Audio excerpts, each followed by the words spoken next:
Hey, what's up? Okay, so the other day, like normal, I've been doing all my yard work. It's time to do the lopping and the pruning of the trees out here. I'm in Arizona. If you're just swinging by this channel and you're new, hey, I'm Stacy. I'm on the east side of Arizona, out by the Superstition. So I'm doing my pruning, and it feels almost a little early, but it's been in the hundreds. It's been 100 degrees. We've got a lot of wind going on. It's just really hot. So I'm out there and I'm trimming these off of the Palo Verde, and I'm looking at all the little pods and stuff on here. And now this is where a lot of dumb is gonna come out of me, because I'm born and raised desert, so I should know better. But I'm staring at them and I'm mad at them because they're really pokey and they make you bleed, and it's just not a lot of fun work. And I'm staring at tons and tons of pods because we've got probably 50 to 75 of these trees that grow on the property. And I don't even really think they're trees. I think they're actually kind of more like a bush that we all like groom into trees and turn them into trees to kind of get the bees out of the way and give us some shade. They make these really pretty flowers, but they get these pods at certain times of the year, right? So I'm staring at them, I'm mad, and I'm like, I wonder if there's something that you can actually do with the pods. Now this is where a whole bunch of dumb starts rolling out of me. Okay, I'm born and raised desert. I'm Gen X, I'm 57. I should probably already know better, but you know, I'm like, I wonder if there's something that you can do with them. Now, I obviously own a phone, I own the access to the internet, but I don't look it up. Why would I look it up? Why would I check to see if there's something that I could actually be doing with the pods year after year after year that I've been around them? Why? So no, I still don't. I wait. I see my husband, who's also Gen X, so I don't know why I think I would get a better answer or a less sarcastic one, or even he's not even from the desert. He's been in the desert a long time, but he's not born and raised like I am. But I wait till I see him, and I'm like, do you know if there's anything you can do with these Palo Verde pods? Which does sound stupid. Yeah, it's stupid. And he looks at me and he's like, did you look it up? And no, well, why? Why would I look it up? Because I'm going to ask you and you're going to look it up. And he does. And sure, there's all kinds of stuff that you can be doing with these pods. Open them up immediately when they're green, and it's like edamame. Like, what are you talking about? You telling me that I have an entire yard full of edamame growing here? Yeah, basically, this is what we're finding out right now.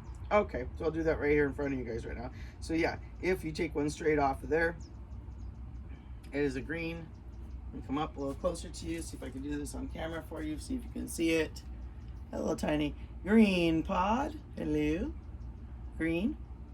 And yeah, it's like a little edamame. I just popped that thing in my mouth. Oh my god. Oh my god. I'm growing edamame. I'm like, this is, stop it. Really? That's exactly what they taste like. So we look them up.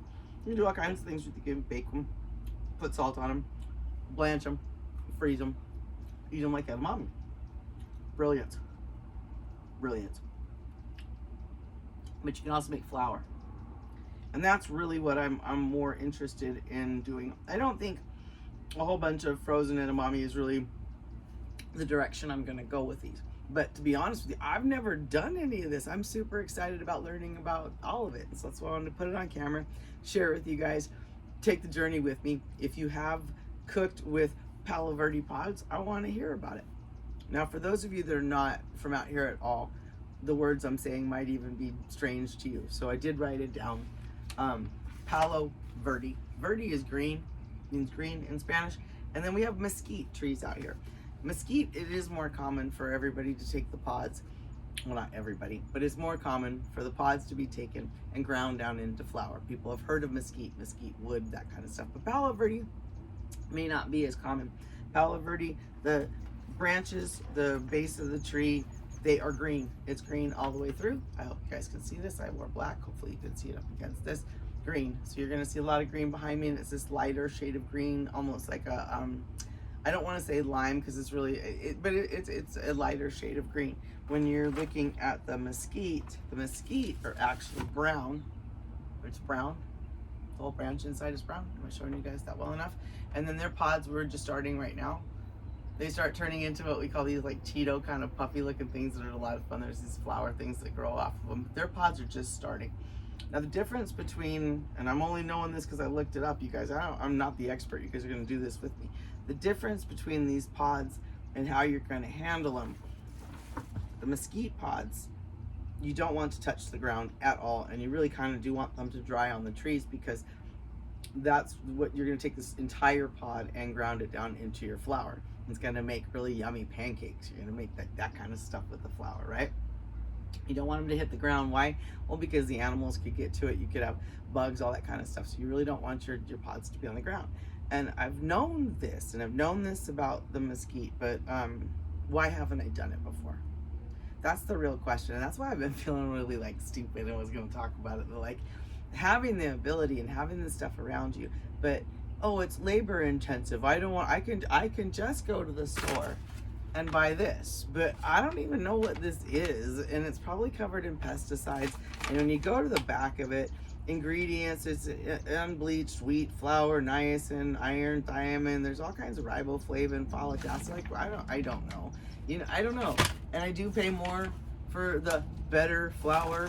Still couldn't begin to tell you what it is, but to know that I have plants on my property that are producing the seeds regularly, that all I need to do is the labor to create the flour from, that's what's been making me feel really dumb and mad at the same time, that it's not something that's more openly part of your education, how you learn how to cultivate from the area that you live in. And that's why, as the Desert Nature Alliance, as the nonprofit I am, and that's why I'm doing this. No, I don't know, and it's a shame. I'm born and raised in the desert, but I'm not taught these things. Why? Because the natives, the elders that were here, they've, all know the stories, horrible, moved away, like vanished from all of us. No, I don't have the history, and I don't have the culture.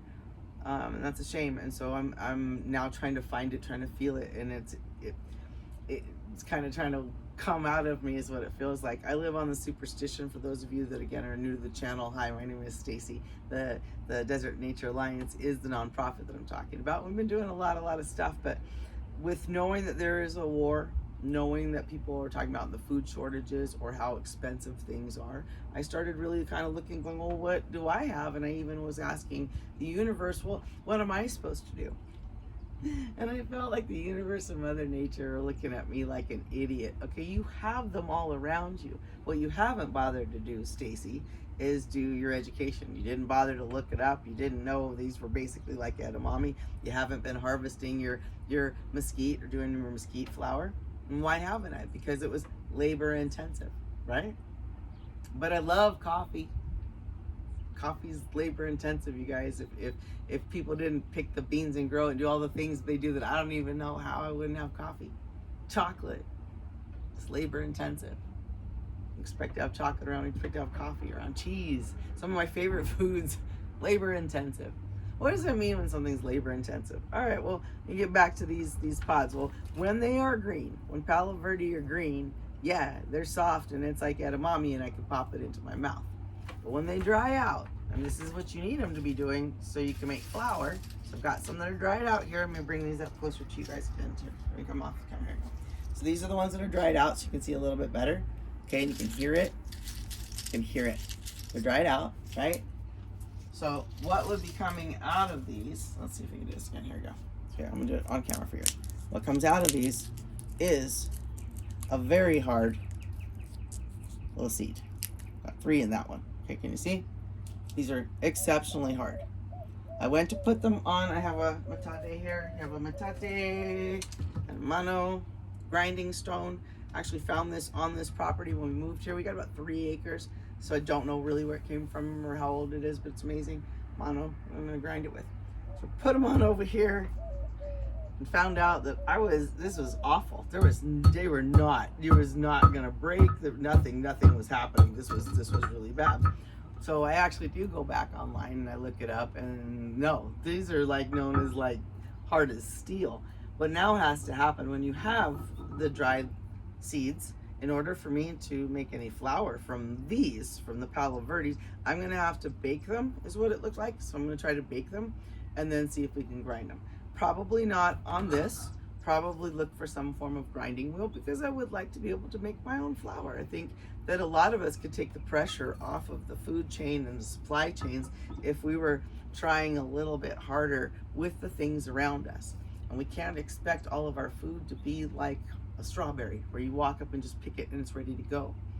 You got to admit, a lot of the food that you eat regularly, it's been processed by other people, touched by other people. It's traveled across country. There's things that we could do to ease up on a lot of this system. We're not pushing everything to the brink or thinking that it's somebody else that should be growing or creating our crops. We're hearing on the news that the farmers are saying, hey, this stuff is becoming too expensive, or I don't have fertilizer, or I can't. Well, where do you think it trickles down to? If he can't grow it, I can't eat it. If he can't afford the fertilizer, if that costs that much, it's going to cost me that much to eat whatever to consume. So if I've only got 1 or 2 people growing for 1,000 of us, that's really out of balance. And so I've been saying it a lot, but that's why I feel really stupid that I actually have the ability and have had the ability on my property.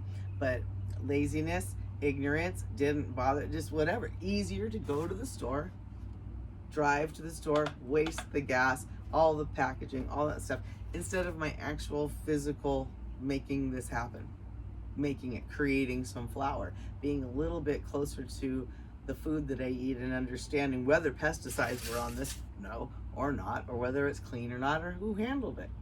And so that's the journey I want you guys to take with me. It's not so much that I'm going to be like teaching you anything. I think we're all going to kind of learn together, is what I'm hoping for, is that look outside where you live and see what's available. Now, you may not live someplace that has it, but for those of us that do, we need to take the pressure off and need to rebalance.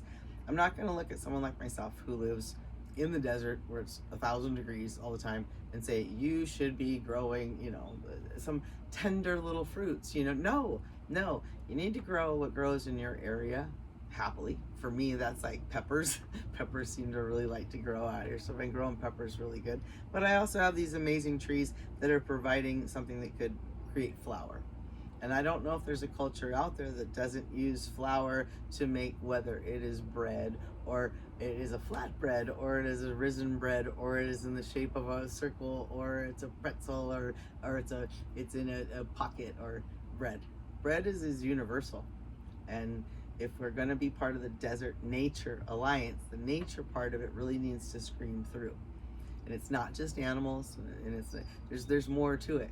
We are looking at what they're saying is going to be a very powerful, El Nino this year. I don't know what that means. I don't know what that means. I don't know if some storm's going to blast through us or not, if I'm going to have flooding on my property or not. We're in May. This is May 15th, 2026. And we're already in the hundreds, the 100 degrees out here. For those of you that 100, it's hot already. Don't know what the temperatures are going to do. So you can't expect certain things to grow. I can't expect my prickly pear to grow. Sometimes they do or not. Sometimes we get enough rain, sometimes we don't. Certainly don't have enough water to water the entire area to cultivate this. So I have to do whatever nature is going to provide. So with that, I've got some of these drying out on a big old rack. I'll show you that on the next video. And so we're going to go from drying some of them out that are going to look like this, and then separating them into the little seeds. We need to find out how many you have here and what it turns into seeds, and then how many of these seeds it's going to take to make flour. So there's going to be a whole bunch, but I don't want to bore you on this first video. So stick with me. If you're new to the channel and you're not subscribed, hit that like, subscribe button. That helps the channel move around a little bit.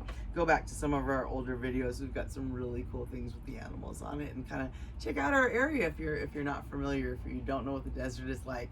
Our channel's really going to show you all about it. So, okay, so today's lesson. The brown, these are mesquite, very pokey. Yes, we can eat the entire pod. You'll be able to grind it down into flour once they dry out. Palo Verde, green. These pods in here, when they are still green, they're like edamame. Yes, you can eat them. There's all kinds of things. Look it up. Unlike me, look it up. When they dry out, getting ready to make flour out of them. I'm gonna have to bake them. So I will be filming all the process, and we'll see what we learn together. So put it in the comments if you've already done this before, if you know how, if you have some tips or suggestions, let me know. Stay tuned, and I'll see you guys soon. Bye.